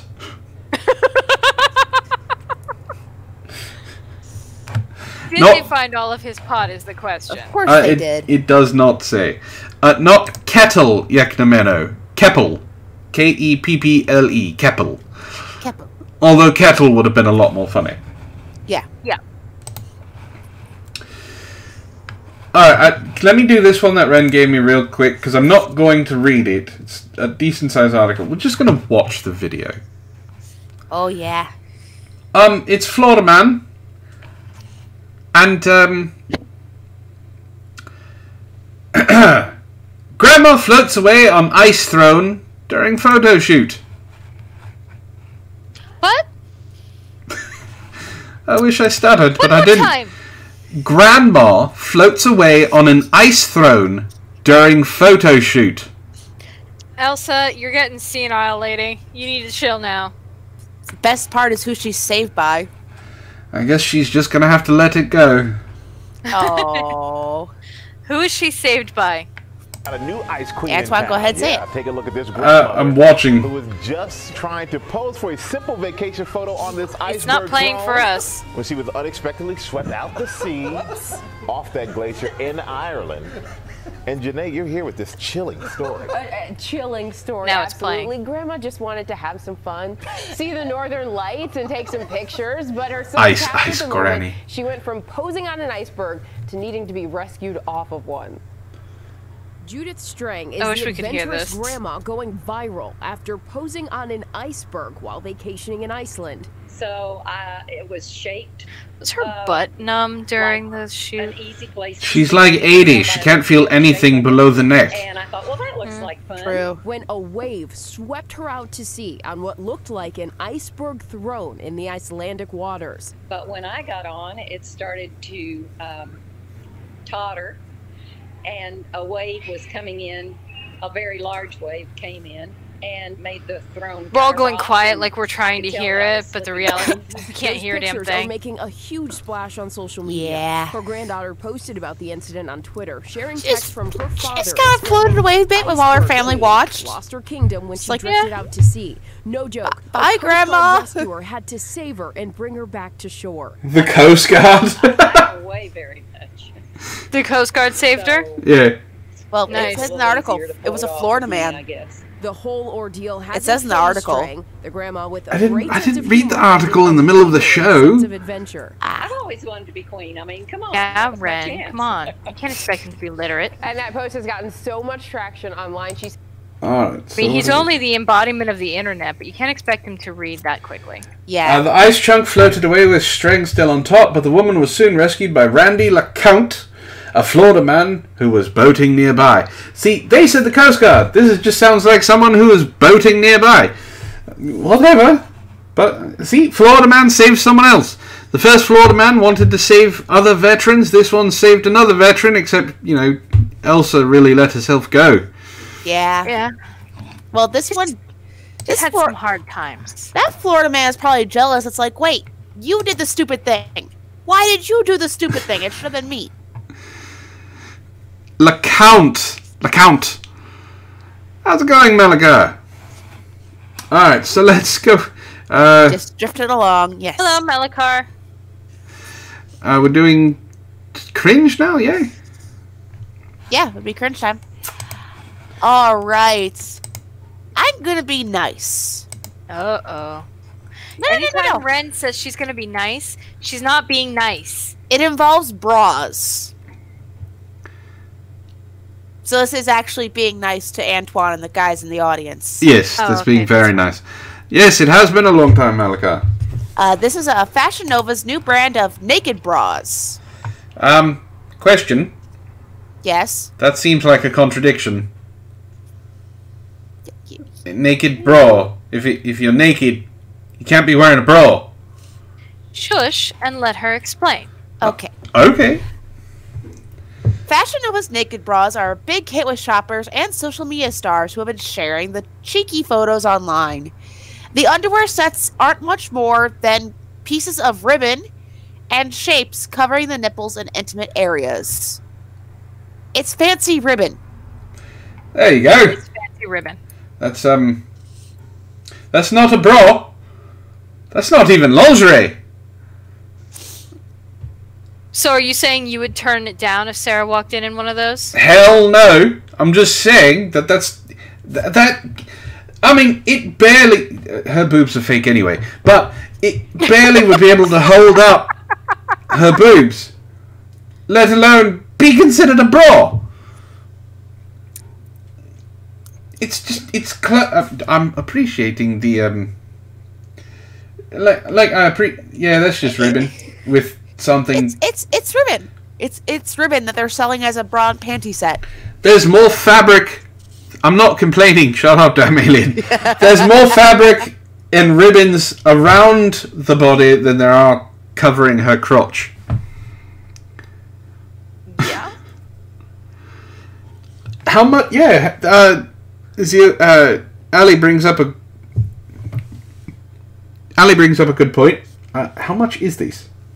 I will look it up. Let me see if there's a link to click where you could buy one. There's no link that I see. Let's just look up the title thing then. This is what Google's for. Yes. Are you hoping to see Sarah in this, Antoine? I mean, why not? I'm just saying. The red one's not bad. It would go good with her complexion. Such as it is? Yeah. I mean, she's very pale. Yeah, so the red would go good. Get a nice blush going on her. Are you sure she wouldn't blush anyway? The fact that he gets her to blush at all is kind of a miracle. True. I'm trying to find it, but it's is it hard not? to find. I'm going to search it on the Fashion Nova website. See how much this... This is why I don't like when there's... I just want to see how much it costs, and that's the problem when they don't put links, is you can't necessarily always find stuff. And you have a good night. You have a good night, Cinder Shadow. Hi, Cinder.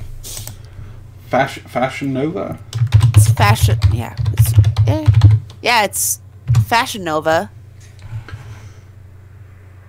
But I'm not finding it on their site, which is weird.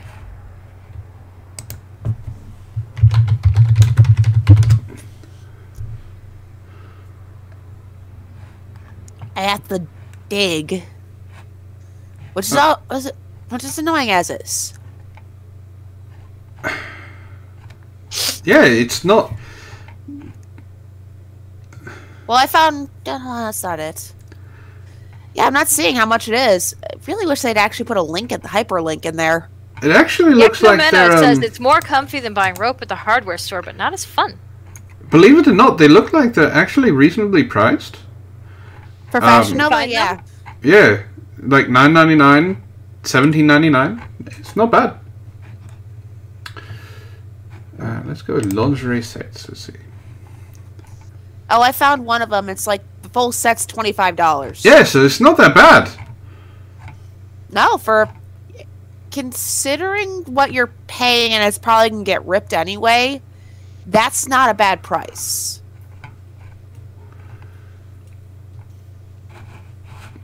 I'm going to have to keep this in mind for Sarah. What? I'm just thinking that it is going to be really impressive if you actually get her into something like that. And of course, you should post pictures. Of course I'd post pictures. But no, they're not badly priced, so can't argue with that. Alright, we have enough to go around one more each. So let's go over to science. What do you have for us, sister? Oh, I have two really good ones, and one of them I've been wanting to talk about for a couple of weeks. Okay. Mysterious humpback whale found dead in middle of Amazon jungle. Wait, I thought Tess Holiday was still alive. No, she's still alive. The 10-ton marine animal has stunned experts, and it's not known how it died. I mean, it looks like Tess Holiday. Oh. A humpback whale has been found dead in the Amazon jungle miles from its natural habitat, leaving experts in Brazil baffled. The 36-foot-long, 10-ton marine animal was discovered in the middle of the undergrowth on the island of Marajó off the Araruna... I know I butchered that. Araruna Beach at the mouth of the Amazon River. Scientists believe the creature died at sea and may have landed in the wooded area after rough seas and high tide threw it inland. Are you yawning? Oh, excuse me. Far from the ocean. Darlene Silva from the Department of Health, Sanitation and Environment, SEMA, said to Brazilian media Journal O Liberal, "We only found the whale because of the presence of scavenging birds of prey." The vultures were spotted circling above the carcass, which was found hidden in the bush some distance from the sea. A team from SEMA went to the region to inspect the remains, believed to be a 12-month-old calf, and to gather information which could help to explain how the aquatic creature crash-landed in the jungle. Video taken on Friday shows the mammal splayed out in a swampy mangrove surrounded by trees with no visible signs of injury. Cue your Tess Holiday joke. No, well, I was going to say, Zeo Gold, in response to my Tess Holiday joke, says whales don't get that big. True. There was not a pot of petunias nearby, damn alien. You wouldn't get that. That was a Hitchhiker's Guide to the Reference joke. Hitchhiker's Guide to the Universe reference. You mean Galaxy? Yes. Totally what you meant. Yeah. If you're going to talk about pop culture, the stuff that you do know, you might as well get it right. I'm tired. I actually had to go to work today. I've been a busy girl. Anyway, finish your story. Uh-huh. A team from SEMA went to the region to... Oh, I already read that part. Biologists from the Bicho do Agua Institute have been called in to collect forensic samples to determine the cause of death.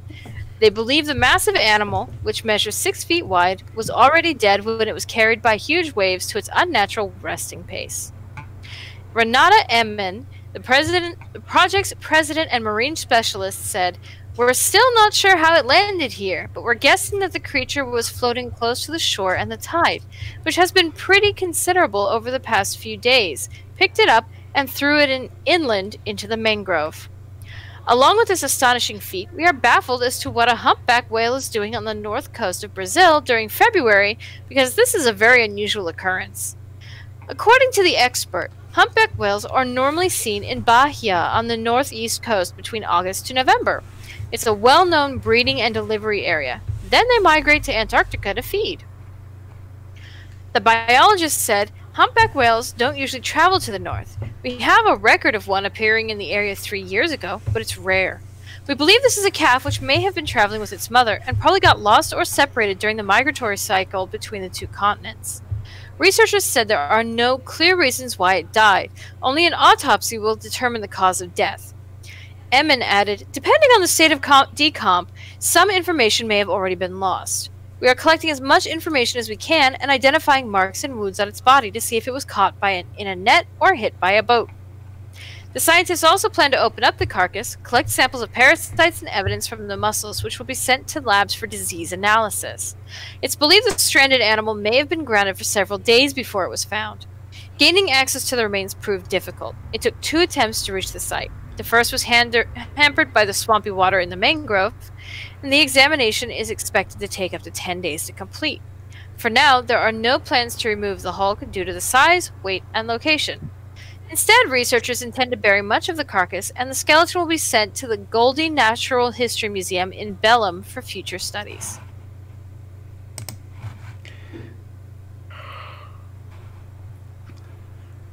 We don't know. They don't know how it got there. My guess is that this is the long-lost child of Tess Holiday. Oh. Stop. No, he never will stop. No, I can't. You've made like 3 of those jokes in one article. You can be more creative. I was. Each one was a different joke, making fun of the same person. You can be more creative.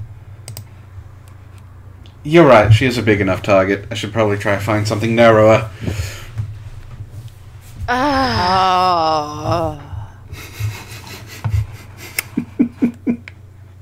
You know, it's a good joke if they groan. Yes. So it's your turn. It is my turn. So, do you want to know how what Florida man got in a fight over? Or what one tried to sneak on a plane with? Let's go with sneak on a plane. You want to try and sneak on a plane? You want to see what he snuck on a plane? All yes. Right, we'll go with that. You're not going to believe it. Do we want to take a guess? Go ahead. Put it in the chat. Meth. Alright, Wren says meth-ish. I'm gonna go with... No, I have to go with the meth too. Meth. Alright, you in the chat. What do you think the Florida man tried to fly home with? Oh, or an alligator. His dignity or common sense? No, they don't have that.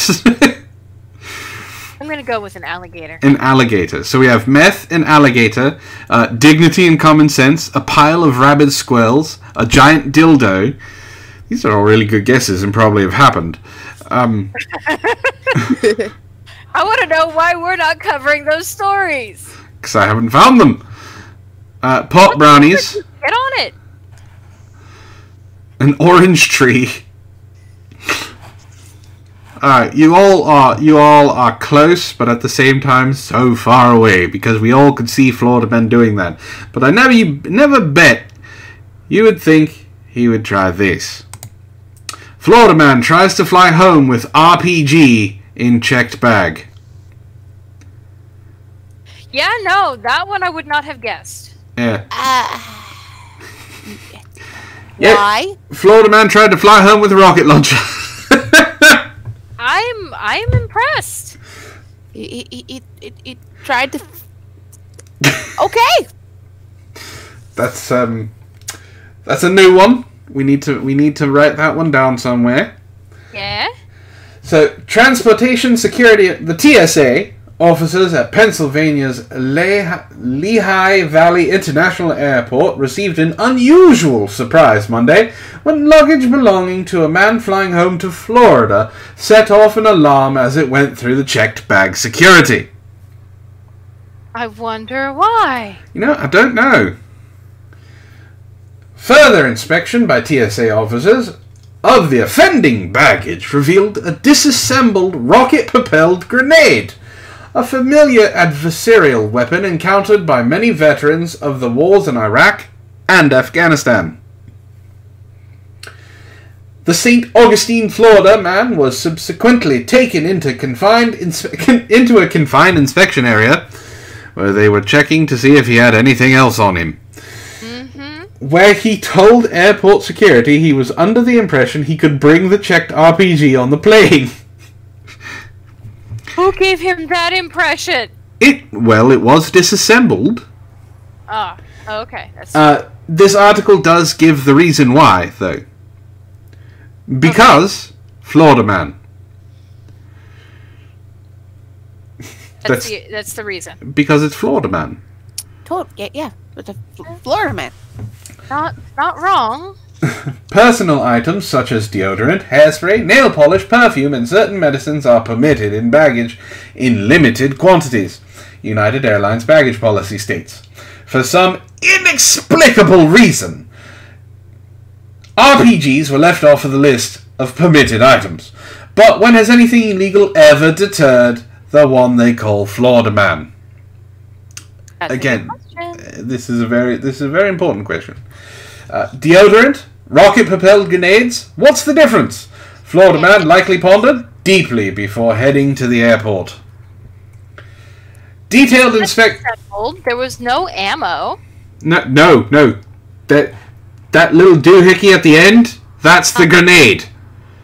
Oh, that's the actual weapon. Yeah. He could put that together and blow shit up. Yes. Probably something better. At least that part of it should have been left home.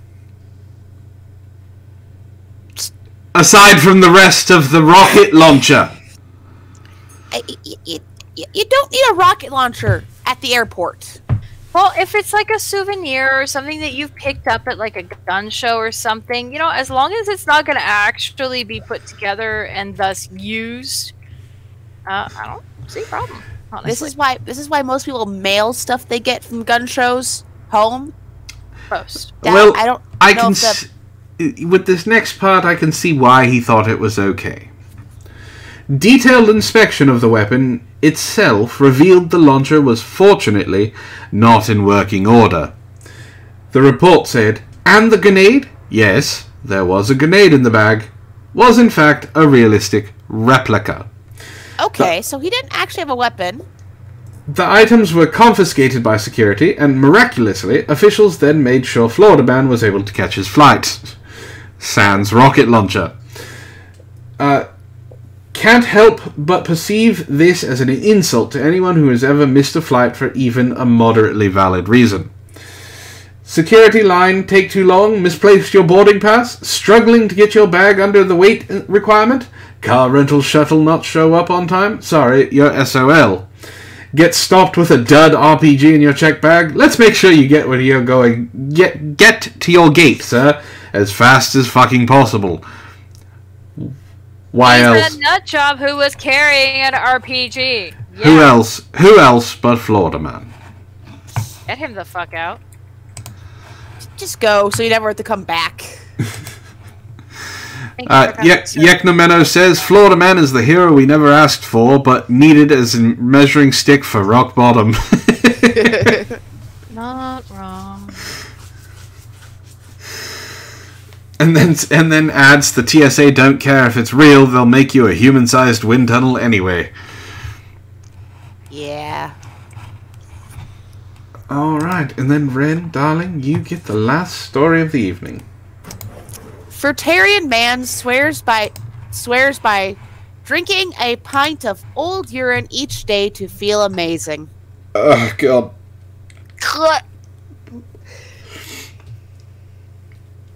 Sorry. Demonetized. My mouth. Are you sure you don't want any more of that chocolate? Dad. That's actually chocolate. He's drinking real urine. Yes. A balanced diet, 8 hours sleep, and 20 minutes of exercise a day. We know that all these things are building blocks for a healthy lifestyle. Fabian Carson? Just call him Fabian. Fabian, however, has his own trusted well-being method, and it's probably not to everybody's taste. For the past 3 years, the 37-year-old interior designer has been gulping down a rather unusual concoction. Having read up on the so-called health benefits of urine, Fabian from Sheffield now happily drinks a pint of his own product every day. Look at the smile on that man. Look at it. You would think it'd be more yellow, but look at the smile on that man. He is proud of himself. Yeah. Apparently does not miss the lack of sex. Because you know there's no sex. I wonder if he actually uses a breath mint. I don't know. Fabian began researching alternative therapies back in 2013 when, after continuously suffering from stomach pains, which the doctors had not been able to diagnose or treat successfully. You have an upset... Alright, Ishtar, next time you tell me you have an upset stomach, I know what we're going to do to cure you. You come near me with that shit, I will hurt you, Antoine. I do not care what Sarah thinks about that. Yes, according to this guy, he was traveling a lot for work and eating junk food. And with no cure in sight or explanation in sight, Fabian decided to adopt a more holistic diet and commenced a fruitarian diet. Sorry. Bless you. Bless you. Thank you. Where you only eat raw fruit. He says he noticed a difference almost immediately. Yeah, because you're not eating the junk food from McDonald's and Burger King. Yeah, but you're also only eating raw fruit. No protein, no... Yeah. You know, the next time you don't want to follow him in the bathroom because you know it's going to be everywhere. Oh. And then there's the funnel that you have to deal with and him just kind of bending over the bottle. Don't ever follow him. As part of his research, Fabian then stumbled across information about drinking urine. He was open-minded, and so he gave it a try and drank it fresh. Wait, no. He said, I've always been open-minded about that sort of thing. Yeah. Let's do a quick poll in the chat. How many of you people who are still here not throwing your guts up are open-minded to drinking urine? Just, you know, just something that you could possibly do. I'm assuming. Amazingly, not many. It tasted like a bitter ale initially. It was quite strong, but not a terrible taste. I had no problem finishing the glass. The effects he felt were even more instantaneous than those of the fruitarian diet. It was about half an hour later, and I was starting to feel amazing. I was absolutely bursting with energy. Now I never go a day without it, and would recommend to anyone. Having felt better for drinking fresh urine, Fabian then began leaving some for up to a month to ferment, until it reached a level of pH 9. Oh, no. Oh, God. No. This he explains is because the aging of urine, by the aging of urine, it goes through a magnification process, and by purporting benefits are made more potent. Yeah, so's the smell. He also stores it in mason jars, labels it with the date, and leaves it for around 30 days. Ew. I just... Ew. Ew, ew, ew. So Malakar says I'm dead here. Yaknameno says only for medical approved purposes, and Ali has lost her shit. Nope, not even if I'm dying of thirst. And Bear Grylls, is that his name? Bear Grylls says drinking my piss will keep me alive.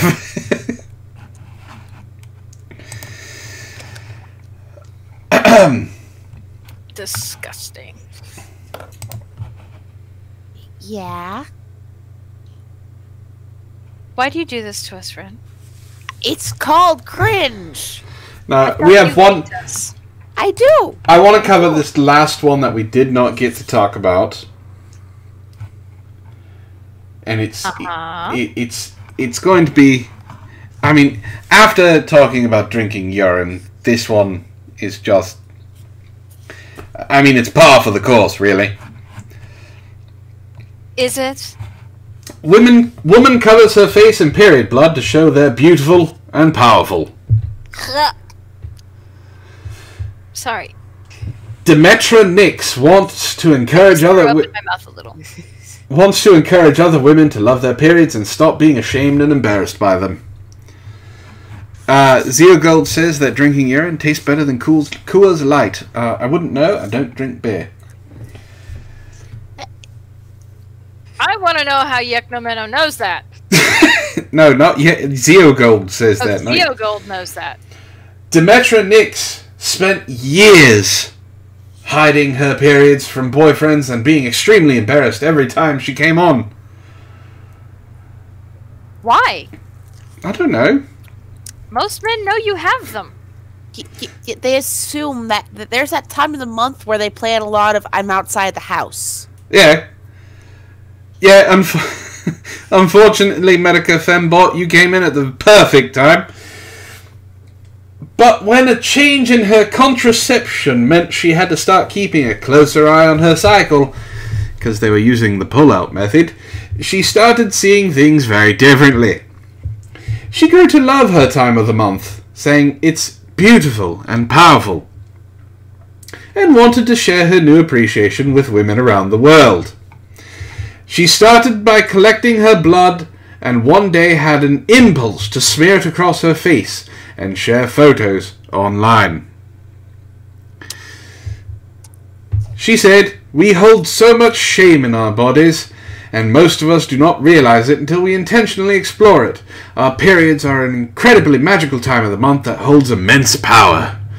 And our society keeps us away from that as much as possible." Yeah, yes. It's not magical that time of the month. It's not magical. It's messy.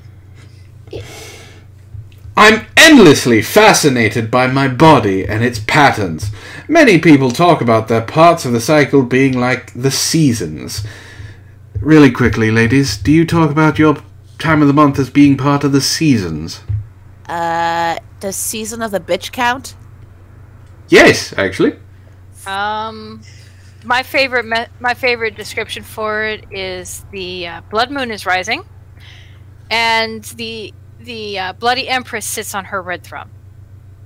Aha!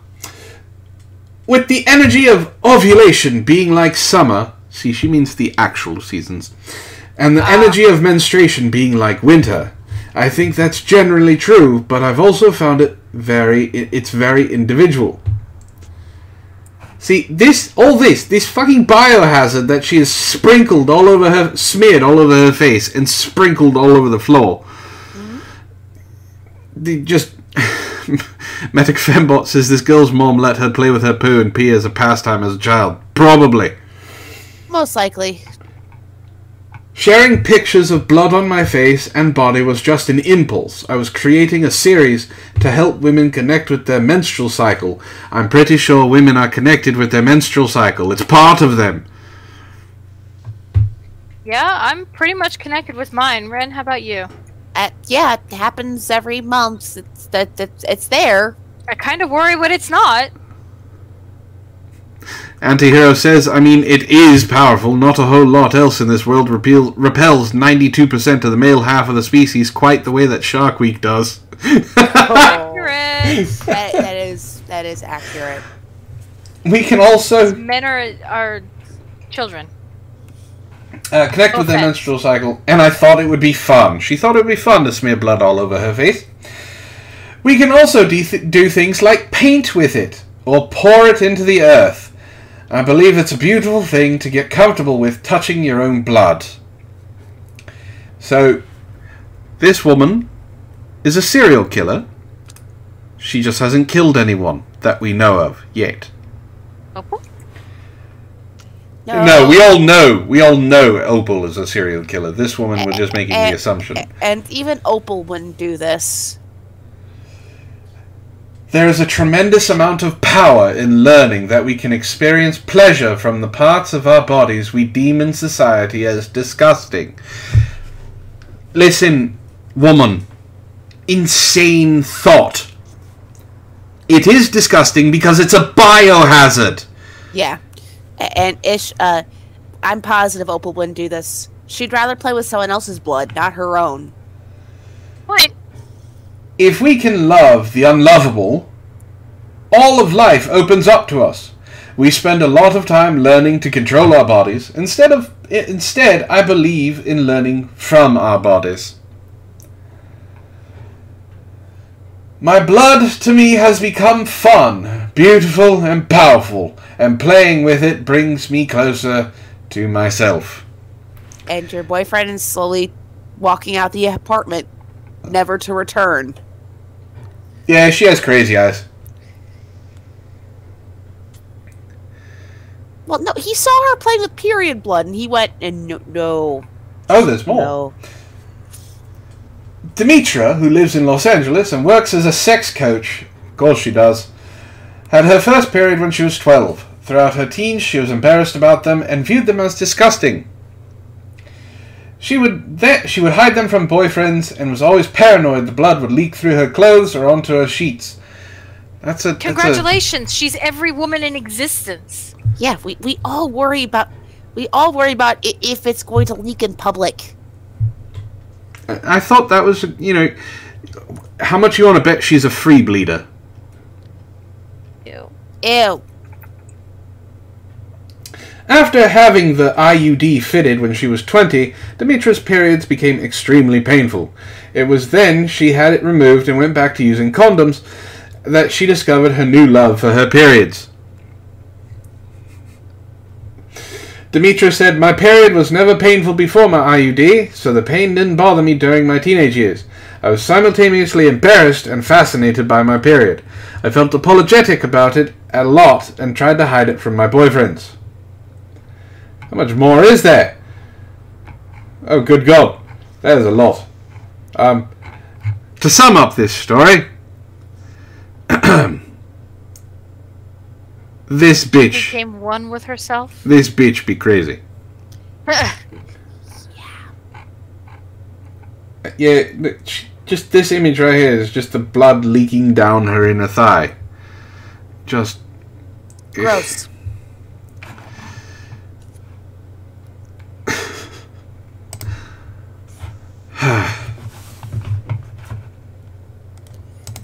And with that, ladies, it is about that time. Oh, thank God. Let's see. We had Florida Man paddling for charity. We had... Nice to see Florida Man actually doing something. In the same instance, bringing an RPG onto a plane. We had opium-addicted parrots that are attacking the farmers' crops. We had an old Florida burnout that just thought the police wanted him to share his bud. We had very sexy lingerie called naked bras that are reasonably priced for those of you out there that want to buy them. We also had a period thought. Don't forget the fruitarian. And the fruitarian who decided that it was a good idea to drink his own 30-day-year-old urine. It is, this has been quite the episode. It has. It has. Yeah, so I think I'm going to go into a coma for the rest of the week until we have to wake up next time for another episode of MSNBC. You can't do that. Why not? Because you have to be around for Army of Snarkness on Thursday. Oh, that's right. Aren't you excited about Army of Snarkness on Thursdays? No, because it's time. I have to read my cringe. I have to fucking read Lena It's time Dunham. for that book. Oh, you get to read that book. Yes. That'll be fun to watch. But, I will enjoy it. ladies and gentlemen, this has been MSNBC, my snarky news broadcasting channel. My name, of course, is Antoine the Great, and I have been joined by my gorgeous co-hosts, Wren from Wren Relations and Shitlords Anonymous. Hey, guys. As well as Ishtar from her own Twitch streams and where she plays Sarah on Army of Snarkness every Thursday. Good night, guys. We hope you enjoyed this episode, and we hope to see you next time. Later. So have a good night, everyone. Bye. Bye.